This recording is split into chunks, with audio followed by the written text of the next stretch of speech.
Gold buyers, మీ కష్టాల్లో నమ్మకమైన మీ ఆత్మీయ నేస్తం. Back to dream. ఈరోజు మనం పెద్ద మూవీ రివ్యూకి అయితే వచ్చాము. సో ఈ మూవీ ఎలా ఉంది, పాజిటివ్స్ ఏంది, నెగిటివ్స్ ఏంది, రామ్ చరణ్ గారి యాక్టింగ్ ఎలా ఉంది, అండ్ శివన్ కూడా ఉన్నారు కదా, సో శివన్ యాక్టింగ్ ఎలా ఉంది, జాహ్నవి కపూర్ కానీ అసలు ఏఆర్ రెహమాన్ మ్యూజిక్ ఎలా ఉంది, సో సో వీటన్నిటి గురించి తెలుసుకుందాము. ఇక్కడ మనకి చాలా మంది పబ్లిక్ ఉన్నారు, సో వాళ్ళని తెలుసుకునే ప్రయత్నం చేద్దాం. బ్రో మూవీ ఎలా ఉంది? సినిమా అయితే బాగుంది.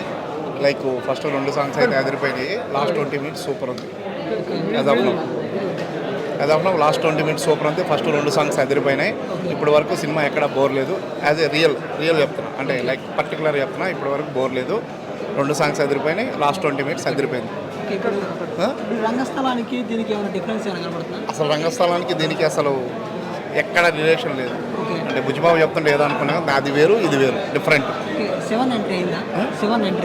సెవెన్ ఎంట్రీ ఇప్పుడే ఎస్ అయింది. ఇప్పుడే ఎలా ఉంది ఆయన ఏం లేదు, అంతా రామ్ చరణే ఉంటుంది.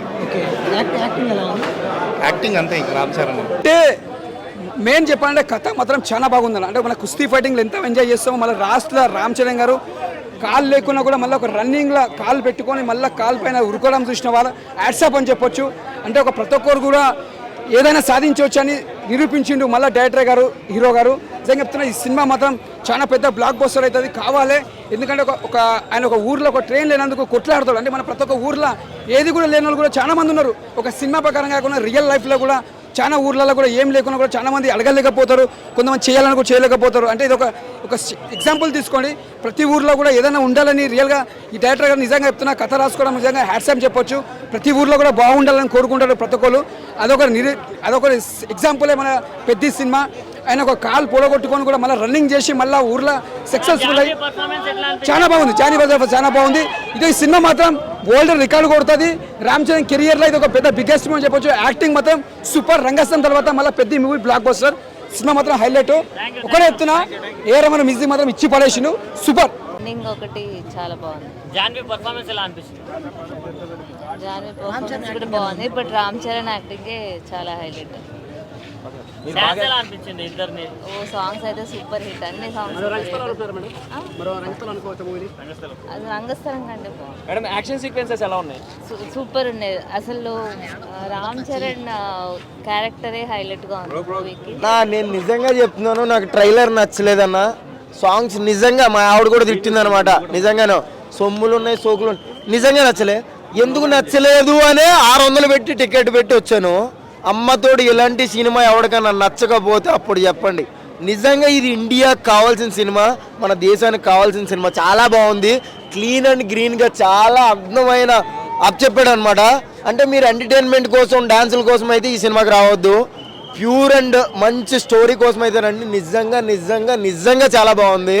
దీంట్లో బుచ్చిబాబు ఎర్ర కొడేయడం అంటే చాలా మంచి డైరెక్షన్ అండి. అంటే ఒక ఏదో చెప్తాం మామూలుగా, ఇప్పుడు ఠాగూర్ సినిమా, స్టాలిన్ సినిమాలో దేశానికి మంచి చేయండి అని ఆ సినిమా వరకే అనిపిస్తుంది, కానీ ఇది ఒక హార్ట్ని మోసుకొచ్చింది అనమాట బయట వరకు కూడా. ఒక ఊరు గురించి చాలా పోరాడాడు. ఆ ఊరు గురించి చాలా బాగా చెప్పాడు అనమాట. మ్యూజిక్ ఎందుకు తీసుకున్నారు ఆయన్ని, బాగాలేదు పాటలు అనుకున్నాను, కానీ పాటలు వదిలేయండి అన్న. బ్యాక్గ్రౌండ్ స్కోర్ కొత్త వాళ్ళు కొట్టాడు అనమాట. మస్సా అని మసాలా దింపేయడం మొత్తం అందరికీ. చాలా బాగుంది. చాలా 4 క్యారెక్టర్లు ఏం కాదండి. 4 అంటే రెజ్లింగ్ ఒకటి, క్రికెట్ ఒకటి, ఇది ఒకటి అంతే. దాంట్లో అంటే ఒక 4 నిమిషాల్లో ఒక సాంగ్లో ఒక 4 కలర్ డ్రెస్సులు చేంజ్ చేస్తున్నప్పుడు 2 గంటల సినిమాలో, 2 కూడా కాదు, ఇది 3 గంటల సినిమా. 3 గంటల సినిమాలో 3 క్యారెక్టరైజేషన్ ఎందుకు చేయకూడదు? ఓ స్టోరీ టెల్లింగ్ అనమాట. చెప్పినప్పుడు మనం అంటే అది నిజంగా అవుతుంది అన్న. ఇప్పుడు ఆయనకి ఒక 10 yearsలో జరిగింది ఇది అంతాను. 1-2 yearsలో కాదు కదా, 10 yearsలో జరిగిన సిచ్యువేషన్ మొత్తం సినిమా కింద రూపొందించాడు. చాలా బాగుంది. నిజంగా ఇటు కొట్టాడు. ఆయన మొన్న మాట అన్నారు కదా, నేను రక్తం చిందించినా ఏం చేసినా సినిమా కోసం, అదైతే నిలబెట్టుకున్నారు. ఆయన కష్టం కనిపించింది నిజంగా. ఎందుకంటే అంత ఈజీ కాదు కుస్తీ కోసం అంత బాడీ బిల్డ్ చేయడం. ఇది కూడా రామ్ చరణ్ గారి కష్టానికి హ్యాట్స్ ఆఫ్. బట్ బుచ్చిబాబు గారికి అవయవాలు తీయడం ఏమన్నా ఆనవాయితీగా పెట్టుకున్నారేమో. నెక్స్ట్ సినిమాకి ఇంకెవరు ఏ అవయవాలు తీస్తారో. ఓకే, సినిమా అయితే అది ఓవరాల్గా సినిమా వాజ్ గుడ్. ఓవరాల్గా చూడడానికి అయితే సినిమా ఓకే. నేను యాక్ట్ చేసింది ఇంత మంచి సినిమాలో పార్ట్ అయినందుకు మాత్రం really happy. So Ram Charan గారు ఎలా అనిపించారు ఆ సీన్? సీన్లో ఆ సీక్వెన్స్లో అంటే సీన్లో చెప్పకుండా ఆఫ్ స్క్రీన్ చెప్తాను నేను. కలిసి యాక్ట్ చేశాం కాబట్టి ఎంత గ్రౌండెడ్ అంటే జనరల్గా పెద్ద పెద్ద స్టార్స్ అంటే ముట్టుకోకూడదు, బౌన్సర్స్ ఉండి చిరాకు పడతారు అనుకుంటామా, ఎంత చక్కగా పలకరిస్తారంటే వెరీ గ్రౌండెడ్ స్టార్. అలాంటి అతను అసలు రంగస్థలంలో తన యాక్టింగ్కి అందరం క్రేజ్ అయిపోయాము. దీంతో అయితే అసలు ఇక ఫ్లాట్గా for ever Ram Charan fan అయిపోతారు ఎవరైనా. కనెక్ట్ అయిందా? ఎమోషన్ అసలు పిచ్చి పీక్స్. ఆ లాస్ట్ అంటే ఇంటర్వ్యూలో చెప్పారు కదా బుచ్చిబాబు గారు, లాస్ట్ 30 to 40 minutes చాలా ఎమోషనల్ రోలర్ కాస్ట్ ఉంటుంది అనేది ఎగ్జాక్ట్లీ యాప్ట్ ఉంది. చరణ్ గారి గురించి ఏం చెప్తారు ఓవరాల్గా రామ్ చరణ్ గురించి? మెగా ఫ్యామిలీ, చిరంజీవి గారి కొడుకు, అది అన్ని పునికి పుచ్చుకొని ఉన్నారు and he's on the peaks. Expectations కంటే ఎక్కువ ఉంది. అంటే ఓవరాల్ గా మీకు రన్నర్ గా బాగా నచ్చిందా, రెస్లర్ గా నచ్చిందా, క్రికెట్ ప్లేయర్ గా బాగా నచ్చింది? నాకు రన్నర్ గా బాగా నచ్చింది. సెకండ్ హాఫ్ చాలా నచ్చింది నాకు పర్సనల్ గా. I like second part. Janhvi Kapoor గారు ఎట్లా అనిపించింది ఓవరాల్ స్క్రీన్ ప్రెజెన్స్ కానీ? She is good. Looks wise Janhvi Kapoor is very good. Dance ఎట్లా అనిపించింది అంటే చరణ్ గారు? No words. ఏ సాంగ్ బాగా నచ్చింది డాన్స్ పరంగా? చికిరి సాంగ్ నా ఫేవరెట్. సినిమాటోగ్రఫీ ఎట్లా బాగుంది? It's good. Everything is good. Second part personally నా ఫేవరెట్. బ్యాక్గ్రౌండ్ మ్యూజిక్ ఎట్లా అనిపించింది? గుడ్ అండి. ఓవరాల్ గా movie I like the movie very much. నేను ఎక్స్పెక్ట్ చేసిన దానికంటే చాలా నచ్చింది. ఫస్ట్ హాఫ్లోనే బయటకు వచ్చి ఫస్ట్ హాఫ్ ఎలా ఉందో చెప్తాం అనుకున్నాను, బట్ మనకు ఆ ఛాన్స్ ఉండదు కాబట్టి this is the right time to talk అండి. చాలా బాగుంది. తను ఏ విధంగా అయితే బుచ్చిబాబు ఎన్నో ఇంటర్వ్యూస్లో చెప్పాడు, the second half is the most highlight అని. ద సెకండ్ హాఫే కాదండి, ఫస్ట్ హాఫ్ కూడా చాలా బ్రహ్మాండంగా ఉంది. దానికన్నా సెకండ్ హాఫ్ ఇంకా బ్రహ్మాండంగా ఉంది. ఇంకా కంప్లీట్గా బ్లాక్ బాస్టర్ అనే చెప్పాలి. రామ్ చరణ్ గారి నటన మనం లాస్ట్ టైం మనం ఎక్కడ చూసామంటే రంగస్థలంలో చూసాం. దాన్ని మించిన నటన ఉంది. జగపతి గారిది అయితే ఇంకా చూసుకోవాల్సిన అవసరం లేదు. ఆయన కూడా చాలా బాగా చేశారు. ప్రతి ఒక్కరు కూడా చాలా బాగా చేశారండి. శివన్న గారు ఎస్పెషల్లీ శివన్న గారితో మాత్రం కంప్లీట్గా రామ్ చరణ్ గారితో సెకండ్ హాఫ్ మొత్తం ఆయనే ఉంటారు. ఇంకా ఆయన ఒక ఇంటర్వ్యూలో చెప్పారు, నా తమ్ముడితో ఎలా అయితే ఉన్నానో రామ్ చరణ్ గారితో కూడా అలాగే ఉన్నాను ఈ సినిమాలో. సేమ్ యాస్టీజ్గా అలాగే కనిపించిందండి సినిమా మొత్తం. మున్నాబాయ్ యాక్టింగ్ అయితే పీక్స్. కాకపోతే సెకండ్ హాఫ్లో అంత పాజిటివ్గా వచ్చేస్తాడని నేను ఎక్స్పెక్ట్ చేయలేదు. సో ఇంకా నెగిటివిటీ ఉంటుంది అనుకున్నాను కానీ, బట్ సెకండ్ హాఫ్లో మాత్రం కంప్లీట్ పాజిటివిటీలో ఎంటర్. ఎవరైతే నెగిటివ్ క్యారెక్టర్స్ చేశారో వాళ్ళందరూ కూడా పాజిటివిటీలో వచ్చారు.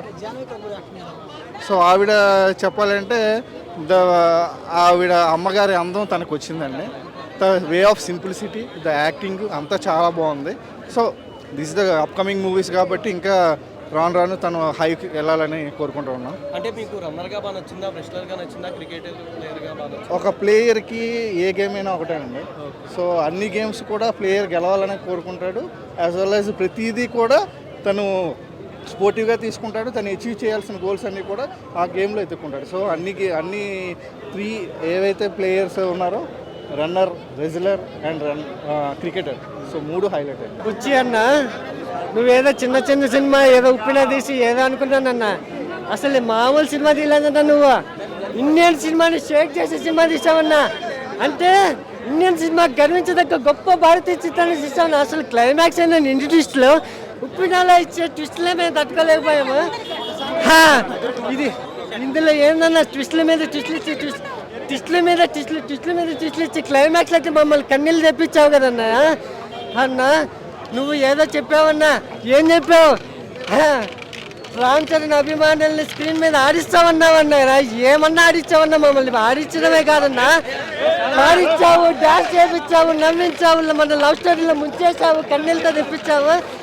క్లైమాక్స్లో అయితే ఏందన్నా మమ్మల్ని సముద్రంలో ముంచి లేపావు కదన్నా. ఆ విధమైన క్లైమాక్స్ పెట్టేసి మేము ఎలా తట్టుకోలేదు. అసలు గుండెలో బండరాళ్ళు ఉన్న ఆడియన్ కూడా కండీలు తెప్పించాడంటే ఈ సినిమా మామూలుగా లేదన్నా. అసలు రామ్ చరణ్ పర్ఫార్మెన్స్ అయిందన్న, ఈ విధంగా అంటుందని నేను ఊహించలేదు. ఒక్కసారి బ్యాటింగ్తో పెహల్వాన్గా ట్రాన్స్ఫర్మ్ అవుతారన్న. అసలు నెవర్ సీన్ బిఫోర్ అన్న ఇండియన్ సినిమాలో ఒక్క బ్యాట్స్మెన్ పెహల్వాన్గా ఏ విధంగా చూపించాడు. ఆ డెడికేషన్ ఏందన్న, ఆ ట్రాన్స్ఫర్మేషన్ ఏందన్న, మామూలుగా లేదన్న సినిమా అయితే. సో చూసారు కదా, కొంతమంది సినిమా సూపర్ అన్నారు, కొంతమంది బ్లాక్ బస్టర్ అన్నారు. సో మీరు ఎవరైనా చూసినట్లయితే కింద కామెంట్లు అయితే చెప్పండి. సో అంతే, ఇలాంటి మంచి కంటెంట్ మన ఐ డ్రీమ్లో ఎప్పుడు వస్తూనే ఉంటుంది. So like, comment, share, subscribe to I dream media. And for more videos, Please subscribe to iDream. Please subscribe to iDream. Please subscribe iDream. And please subscribe to iDream. For more videos, subscribe to iDream. Please like, share and subscribe to the channel. Congratulations iDream. Subscribe to iDream. Subscribe to iDream. so subscribe to iDream Media. iDream కి iDream team అందరికి huge congratulations. Please subscribe iDream media. Please subscribe to iDream. Subscribe iDream. Please subscribe to iDream. iDream అంటే నా కళల channel subscribe చేసుకున్న నోరు తిరుగుతలేదు, మీరైతే గంట గుర్తు కొట్టండి. For more such videos, please subscribe to iDream. Subscribe to iDream. Please subscribe to iDream. Please subscribe iDream Media. Please do subscribe to iDream. Please subscribe to iDream Media. For best entertainment and information please subscribe iDream. And don't forget to subscribe to iDream.